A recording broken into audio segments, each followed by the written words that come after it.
অনেক অসাধু ব্যবসায়ী আছে রমজান আসলে নিত্য প্রয়োজনীয় পণ্যের মূল্য বৃদ্ধি করে দেয়। এরকম আছে না নাই?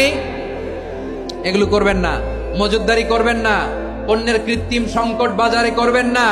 আপনি লাখ টাকা কামায়া ভাবছেন যে রোজাদারদের কষ্ট দিয়ে ধনী হবেন, এমন রোগ আল্লাহ আপনারে দিবে, কোটি টাকা দিয়েও আপনি হাসপাতালের বিল পরিশোধ করার ক্ষমতা আপনার হবে না।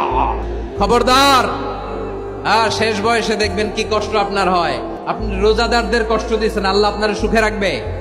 আল্লাহর দোহাই লাগে আমার ব্যবসায়ী ভাইরা এটা করবেন না। আরব বিশ্বে আমরা দেখেছি, আরব বিশ্বের ব্যবসায়ীরা সারা বছরে ব্যবসা করে, রমজানে ভর্তুকি দেয়। আর আমার দেশের কিছু অসাধু ব্যবসায়ী রমজানে গলাকাটা ব্যবসা করে আর সারা বছর সইটার উপর দিয়ে চলে। চিল্লায় বলেন ঠিক কিনা?